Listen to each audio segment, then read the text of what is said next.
les fue a ustedes de Buen Fin?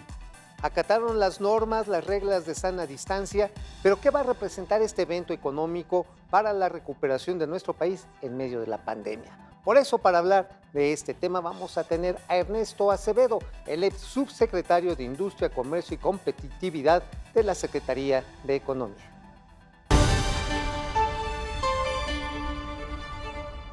La edición 2020 del Buen Fin es la primera que se desarrolla con medidas de extrema protección higiénica, pero también de sana distancia debido a la pandemia del COVID-19. Cerca de 100,000 negocios participaron, esto aprovechando la derrama económica que generó la entrega anticipada de la mitad de los aguinaldos para el gobierno federal. Se espera, y esa es la meta, alcanzar ventas cercanas a los 120,000 millones de pesos, cifra similar a la registrada el año pasado. También con la modificación de la normatividad relacionada con la producción de genéricos, medicamentos para la salud de bajo costo, se pretende generar un ahorro a las familias mexicanas de hasta 4,000 millones de pesos. Nos da mucho gusto recibir en esta billetera al subsecretario Ernesto Acevedo. Él es subsecretario de Industria y Comercio de la Secretaría de Economía. Y yo creo que la responsabilidad que tiene la dependencia en el impulso económico, en especial las decisiones que ha tomado en los últimos meses, se notan en esta expansión de 2 semanas que ha tenido el Buen Fin. Coordinados con el sector privado, ha logrado la mayor incorporación de empresas. Subsecretario, bienvenido. ¿Cómo está? Bienvenidísimo, subsecretaria. Muchas gracias, Alicia. Qué gusto estar con ustedes. ¿Qué nos puede decir de los resultados preliminares del Buen Fin? Yo sé que apenas terminó el viernes pasado oficialmente, aunque muchas empresas y muchos comercios lo expandieron durante estos últimos 2 días del fin de semana que concluyó este domingo. Pero ya tenemos resultados, o sea, ¿cuántas empresas finalmente participaron? ¿Qué se espera como impulsor de la reactivación económica post-COVID? Alicia, creo que tenemos resultados desde incluso antes de que iniciara el Buen Fin. ¿Por qué? Avanzamos muchísimo con un tema que es fundamental para esta 10ª edición del Buen Fin, que fue los protocolos sanitarios. En el grupo de Ándale. trabajo se empezaron a diseñar protocolos sanitarios específicamente para atender la edición número 10 del Buen Fin, que como bien señalas, se extendió 8 días más que lo que tradicionalmente dura el Buen Fin. Como ustedes saben, siempre en el tercer fin de semana de noviembre, el Buen Fin corre de un viernes a un lunes que es feriado porque se conmemora el tercer lunes el aniversario de la Revolución Mexicana. En esta ocasión agregamos 4 días hábiles antes, es decir, inició el 9 de noviembre, y agregamos 4 días adicionales al final, de martes a viernes, para que el público tuviera más días y también así poder evitar aglomeraciones en los establecimientos comerciales. ¿Qué otra cosa tenemos como resultado preliminar? Que las ventas por internet, las ventas a distancia en plataformas electrónicas, se nota que aumentan de manera significativa y con más impulso que la venta tradicional en el establecimiento físicamente. Como bien señalas, en esta ocasión tenemos registrados en la base de datos de la Secretaría de Economía más de 40,000 empresas registradas, aunque también hay que incorporar unas 70,000 adicionales que tiene Concanaco en su base de datos. Con esto tendríamos una participación de más de 100,000 empresas, lo cual sin duda Sí, alguna es un también récord. da un récord. Y te voy a decir otra cosa, subsecretario. Yo he tenido la oportunidad de ver el tratamiento que se le da, por ejemplo, en Estados Unidos dentro de los comercios, y por mucho estamos mucho mejor cuidados en México, por lo que ese también es un logro. Ahora, ¿cuál es el resultado? Es decir, por ahí hay algunas cifras que se quedaron 100,000 pesos abajo en las preliminares, pero la realidad es que a pesar del COVID, los resultados para la reactivación económica a través del consumo han sido positivos. Cuéntenos de eso, subsecretario. Sí, Oscar, creo que lo que señalas es muy importante. Hay que cuantificar las ventas de esta ocasión en un un escenario que es muy adverso. Tenemos la pandemia que empezó en México en febrero de este año y también eso, sin duda alguna, afectó los ingresos de las familias, la movilidad de las personas y también el que tengan o no empleo. Y eso significa un reto, un desafío fundamental en esta edición. Y como bien señalas, Oscar, en México se tomaron todas las medidas sanitarias en términos de que los establecimientos comerciales contaran con gel a la entrada de sus locales, que se le tomara la temperatura a muchos de sus clientes, que respetaran la sana distancia. Y un tema fundamental, Alicia, es que el aforo que tenían estos establecimientos comerciales estuvo muy controlado de Limitado. principio a fin todo este programa. Sí. Ahora, considerando esto, es lograr un buen fin en medio de medidas de sana distancia. ¿Usted cree que se estará superando los 120 mil millones de pesos que se vendieron en la edición de 3 días del año pasado? O sea, de por sí era un récord a superar, pero con comercio electrónico, con medidas de sana distancia, se pudo haber vendido un poco más en el país. ¿Y esto cómo va a repercutir como efecto de recuperación económica? Creo que la cifra va a ser todo un desafío alcanzar los 120 mil millones de pesos que se vendieron aproximadamente el año pasado. En esta ocasión, creo que en la medida que estemos cerca de esa cifra, vamos a poder declarar que fue un éxito la 10ª edición del Buen Fin. Creo que Yo estoy siempre el segura Buen que Fin se tiene superaron. Claro. Estaba así. No, pero además el yo quiero internet, como dice el decirlo subsecretario.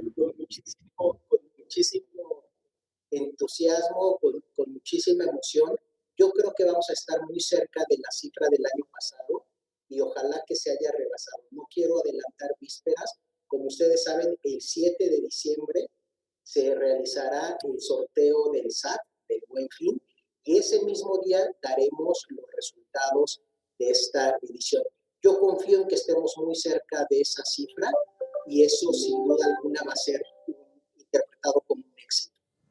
Muy bien. Subsecretario, la semana pasada se realizó un acuerdo, se concretó un acuerdo entre el Instituto Mexicano de Propiedad Industrial, que depende de su subsecretaría, con la Secretaría de Salud y la COFEPRIS, y que va a permitir que en México no haya dilación, vamos, en la elaboración de productos genéricos de medicamentos que pierden su patente.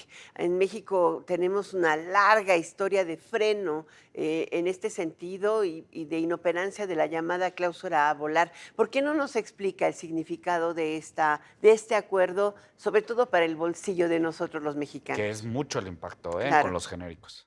Es un acuerdo importantísimo, Alicia, donde efectivamente entre COFEPRIS y el INPI hay ahora una comunicación clara, producción de medicamentos cuya patente ya venció, pueda realizarse de manera anticipada y el día que ya vence la patente, al día siguiente poder tener ese medicamento en el mercado. ¿Y cómo lo Como bien logran? señala, Ajá. se logra precisamente porque se cambiaron ciertos elementos normativos. Primero cambió la ley del INPI, como tú Sí. sabes, no solamente se adecuó al nuevo TEMEC, tiene nuevos elementos y también se establece un nuevo vínculo con la COFEPRIS, donde la comunicación prácticamente es binaria. COFEPRIS pregunta, ¿este medicamento tiene patente? Y la respuesta del INPI tiene que ser prácticamente sí o no. No hay forma de tener un lenguaje distinto, confuso, que normalmente hacía que la COFEPRIS no supiera si efectivamente había o no patente y entonces no podía otorgar el registro sanitario. Ahora, Alicia, con varios años de anticipación, las empresas mexicanas pueden saber en qué momento vence una patente, iniciar sus trámites para realizar investigaciones y estudios, de tal forma que al día siguiente que venza una patente ese medicamento genérico puede aparecer en el mercado y beneficiar sin duda a muchísimos mexicanos. O sea que el lenguaje Oscar, burocrático no va a atorar. no va a atorar ese lenguaje, Oscar, pero además, al dar claridad y transparencia, tampoco vas a dar elementos para que se inicien juicios o un procedimiento jurídico estratégico que no, nada más tenía como fin dilatar la entrada de genéricos en México. Y que generaba un costo, Oscar, además. esta medida, un costo elevadísimo. Con esta medida calculamos que el público, la gente, se va a ahorrar anualmente 4,000 millones de pesos Wow. con la medida que existan más genéricos en México. Es una noticia importantísima, Alicia, sin duda. Pero además es una práctica que nos coloca en mejores circunstancias a las de mercados internacionales, incluyendo los Estados Unidos. Yo no me quisiera ir sin antes hacerle una pregunta que es fundamental. ¿Se cambió toda esta ley de normalización? Hoy inclusive tiene un nuevo nombre. ¿Cómo va todo el proceso de revisión de normas oficiales mexicanas y de normas mexicanas que verdaderamente han hecho un sistema de certificación muy complejo para la entrada y salida de productos en el mercado mexicano y para que todos tengamos pues mayores posibilidades? A veces se emitían normas conforme protección de mercado se quería y ustedes están haciendo un esfuerzo importante. Cuéntenos, subsecretario. Sí, Alicia, efectivamente la Ley Federal de Metrología y Normalización se aprobó y ahora entró en vigor la Ley de Infraestructura de la Calidad. De infraestructura de la calidad. Lo que percibimos, infraestructura de la calidad, y lo que percibimos es que precisamente todas las normas oficiales mexicanas, así como los estándares, sean mucho más transparentes, más ágiles y efectivamente protejan lo que tienen que proteger. Antiguamente se tenían muchas normas que nada más estaban en papel y que no tenían ninguna repercusión real que favoreciera a las industrias, a las empresas, a los particulares, a los consumidores. En este momento estamos haciendo una revisión prácticamente de todas las normas para saber cuáles efectivamente tienen un proceso de evaluación de la conformidad, cuáles protegen la vida, cuáles protegen la salud, cuáles están destinadas a garantizar los derechos de los consumidores. En fin, todo el andamiaje de las normas oficiales mexicanas está siendo revisado para que efectivamente cumplan con su propósito. Cada una de ellas tiene una misión, tiene un objetivo, una razón. De ellas tenían una carencia gigantesca. No había instrumentos para llevarlos a la práctica. Actualmente estamos en ese proceso de normalización poniendo todos los elementos para que efectivamente cada una de esas normas cumpla con su objetivo fundamental. Que hay como 6,000 normas, ¿no? No tantas, Alicia. Pues eran como 5,000 normas mexicanas y 750 NOMS, ¿no? Difícil de administrar. Un poco menos de 800 normas oficiales mexicanas, eso es correcto. Sí. Y luego tenemos muchos estándares. Eso sin duda. ¿Cuántas tenemos mexicanas? Normas oficiales mexicanas tenemos un poco menos de 800.